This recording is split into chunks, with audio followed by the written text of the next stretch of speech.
Hey guys, welcome back to the channel. This is Dark Knight Studios coming at you with my predictions for WWE SummerSlam tomorrow night. And these are in order of the matches announced. So let's start off with the first match, Raw Tag Team Championship match. The tag team, Angelo Dawkins and Montez Ford, the Street Profits, defend against Andrade and Angel Garza. Originally, I went with Andrade and Garza winning the titles, but instead, I foresee the Street Profits retaining after Ford got quote-unquote poisoned on Raw a couple weeks ago. So I think the Street Profits will retain, and Andrade and Angel Garza will finally split and start a feud.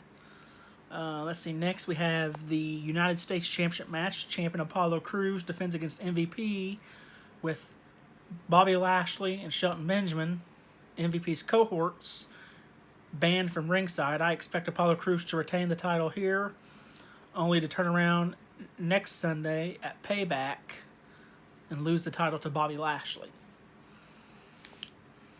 Because it's rumored that Brock Lesnar could return and maybe interfere in that match, cost MVP the title, setting up the long-awaited feud between Bobby Lashley and Brock Lesnar that people have been wanting and that Bobby Lashley has been wanting, and I actually look forward to, considering they were both former MMA fighters as well as pro wrestlers. Okay, next match we have the street fight between Seth Rollins and Dominic Mysterio. This one I think could go either way. I could see Seth Rollins winning because, you know, Dominic is still green in the ring, but then at the same time, with it being a street fight, I could see people like Aleister Black, Humberto Carrillo, and Rey Mysterio himself interfering on behalf of Dominic, and Dominic getting the win in his first ever WWE match.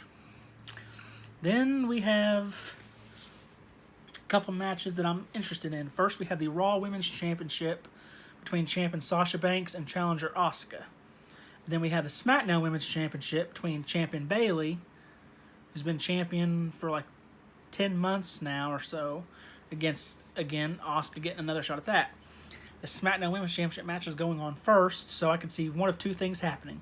One, Sasha helps Bayley retain. Or two, Asuka actually walks away as the new SmackDown Women's Champion. Then we go to the Raw Women's Championship.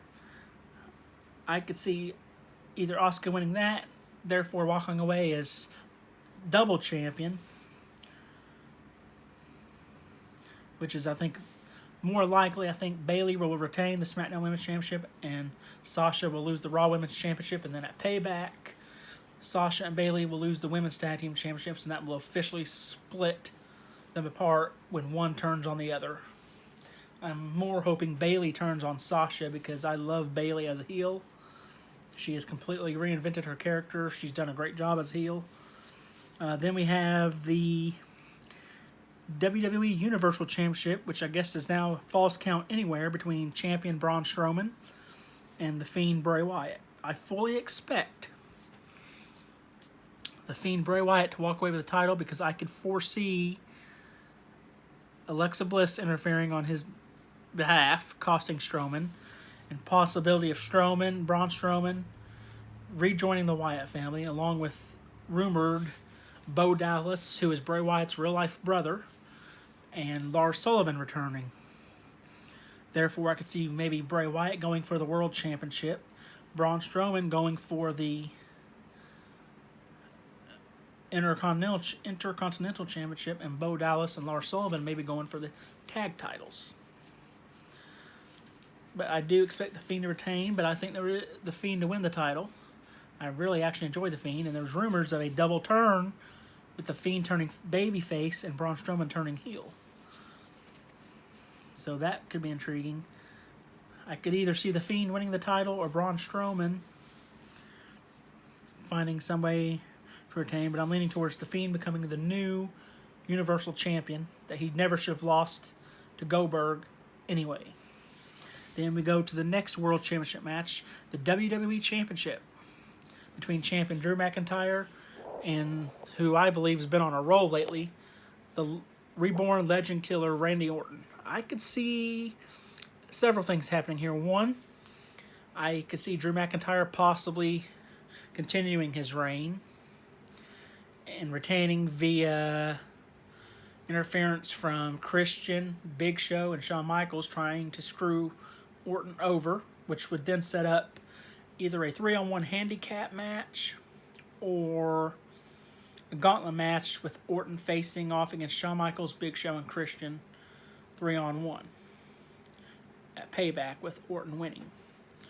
Or the Legends cost Orton the title at SummerSlam, and at Payback, Randy Orton wins the title. So there's the second possibility. So either one, Drew McIntyre finds a way to retain due to interference. Two, McIntyre retains only to lose the title at Payback. Or three, Orton wins the title because turns out the whole supposed punt that Randy Orton did to Ric Flair, well, we didn't actually see it happen because the lights went out. So I could see Orton and Flair, all of this being part of their plan.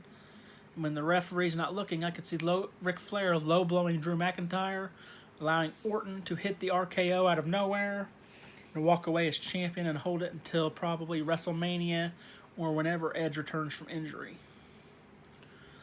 My hope is I would like to see McIntyre remain champion due to interference by the Legends, and then either Orton winning it at Payback or McIntyre facing some random person with Orton doing the handicap match.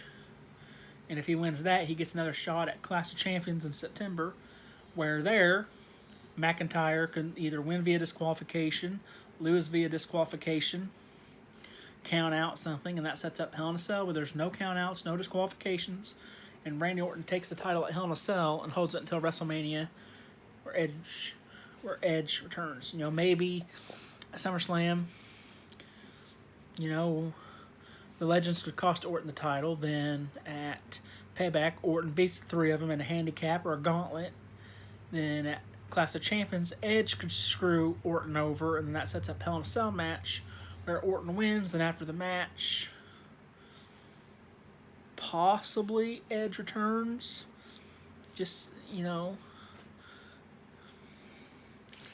And then maybe Edge actually wins the 2021 Royal Rumble if he's healthy by then. Then we have a match that has changed due to some real-life things that happened. Originally, it was supposed to be Mandy Rose versus Sonya Deville in a hair versus hair match. But I believe last night on SmackDown, it got changed to a no disqualification, loser leaves WWE match. For those who don't know, Sonya Deville recently had something scary happen to her. I don't know if I can say this, but she literally was being stalked and had someone actually break into her home and attempt to kidnap her. So I just want to say to you, Sonya Deville, I support you. I probably expect you to lose this match so you can take some time off, and I completely respect that. You need time. So I just want to say I'm sorry.